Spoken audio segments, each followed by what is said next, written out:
What's going on, guys? It's your boy, the Boxing Lowdown, and I'm back here with another video. Now, as always, people don't forget to like, share, and subscribe. Feel free to drop a comment if you like, and I'll happily get back to you. Now, this is a really delayed post-fight reaction. We'll talk about this more on the podcast tomorrow, so make sure you guys check that out. Myself and my dad. It should be a very good show again, as always. But yeah, Gervonta Davis stopping Rolly Romero in the 6th round. I predicted that it would be over within the first 5. So yeah, just a round out. But fight didn't go, exactly how I thought it would. To be fair to Rolly Romero, he didn't disgrace himself in there. He was coming forward.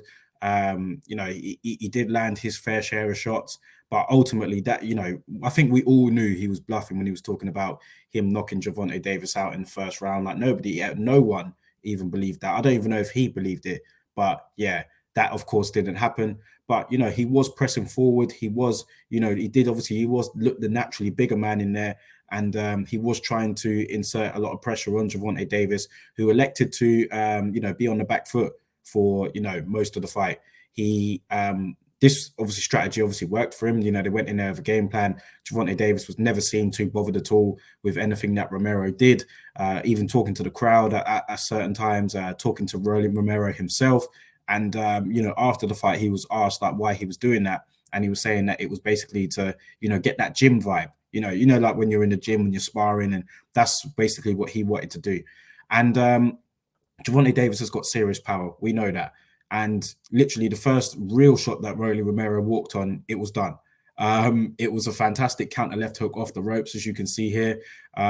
Romero was done. He did get up on his feet, to be fair to him, but when the referee counted, like he was on the verge of getting knocked out brutally because he was done at that stage. So yeah, shout out to Gervonta Davis, man. Another win on his record. I was never in doubt, even though Rolly Romero was doing okay. You just knew, well, I just knew anyway, that it was coming. It was just a matter of when. Gervonta Davis was never in trouble. He was never like bothered really by Romero, despite him being down on one of the cards. I think that was just more Gervonta Davis just waiting for the time to land his shot, and he landed it in the 6th round, and Romero couldn't recover. So yeah, listen, what does Gervonta Davis do now? What's next for him? He is a star. Gervonta Davis is a star. I've been saying this on the last video. You guys know it as well. And it's just how far and where he wants to go at this stage, because like I said on my Twitter the other day, 90% of the boxing fans that I talk to that are my friends who are casuals, they have Gervonta Davis as their favorite fighter. They say to me that he's the one that they tune into. And when I look at it online, I see NBA players like KD and Draymond Green, those type of guys. I see other like rappers and celebrities. They always talk about Tank. They're always tuned into his fights. So he does have that crossover appeal in America right now, where he's almost must-see TV. So with him now, that was his last fight under Mayweather Promotions. Like I said in my last video, you have to give them credit for them getting to him in this position. But what many of the boxing fans like myself are frustrated with is that there are loads of lucrative fights out there for Tank.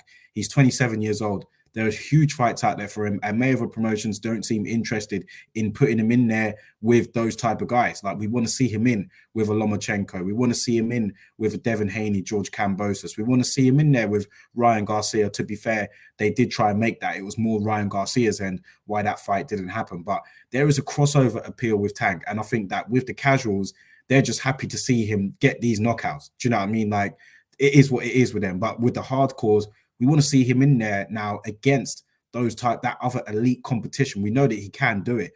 When he went in there with Jose Pedraza that time, when he was only 21 years old, that was a huge test at the time. That was a massive test, and he passed it.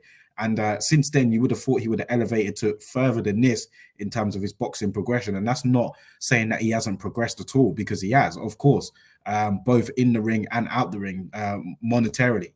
But yeah, there are huge fights out there that we want to see him in there with. And the time is now, really. The go time is now. He's 27 years old at lightweight, around those weights, 27, 28, around those ages there. That's going to be, you're approaching your physical peak for sure. He's got his man strength now. He's knocking people out. And I just think that now is the time to go.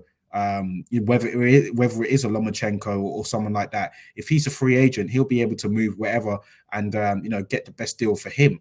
So he did say on the Last Stand, the Brian Cluster podcast, he did say on that show that he was looking to leave Mayweather Promotions. He was looking to do his own thing. You know, the time is now and all of that stuff. Then he kind of backtracked a little bit. He was saying like, well, I'm not sure, you know, we'll see what happens after the fight and all of that, which was a bit concerning. Maybe that might mean he's staying with Mayweather Promotions. I don't know. But if he is to leave, there are going to be a whole host of promoters waiting, queuing up to speak to Tank. Eddie Hearn basically said it himself. He said it in the interview the other day that, you know, if Tank does become a free agent, we're definitely going to reach out to him. So he does have that star power. He does have, you know, he is exciting in the ring to watch. He has beautiful one-punch knockouts. He scored another one here. And yeah, it'll be interesting to see where he goes, man. Like, there's a lot of competition out there for him. And, you know, for me, I just think that he's worthy and due to shop around and see what's out there for him. I think all fighters are when they approach their physical prime. At the end of the day, these promotional companies are not going anywhere. When you retire, they're still going to be around. They're still going to be pushing fighters. Even when you're out of your prime, you know, they'll find room for other fighters. So I think that Tank owes it to himself to look out there and see, you know, what's around for him and who can give him the best deal, whether it is a fight-by-fight basis like what Canelo is doing, or in this case, he's doing a 2-fight deal with the Zone, innit? But, you know, Showtime seem to be, you know, they seem to be doing well with him. He might stay with them, but maybe he might become a free agent so he's able to roam around and make the fights that you want to see. We'll see. We'll see. But interesting developments, man. Yeah, as for the result, never in doubt. A little bit on Rolly Romero. Of course, he's going to get trolled over what happened on Saturday night. I've seen a lot of the comments online and stuff like that. And when you talk as much as he does, you know, you can't really, it is what it is at the end of the day. It's all fair game. But people will tune in to see him again because, you know, even though he did lose, he got knocked out and whatever, you know, he didn't disgrace himself in there for me.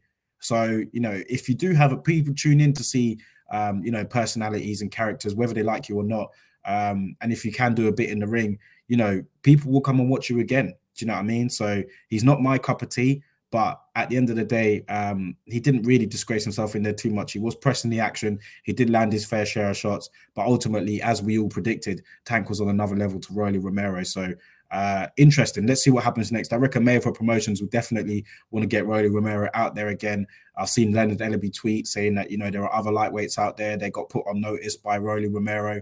So let's see. Let's see.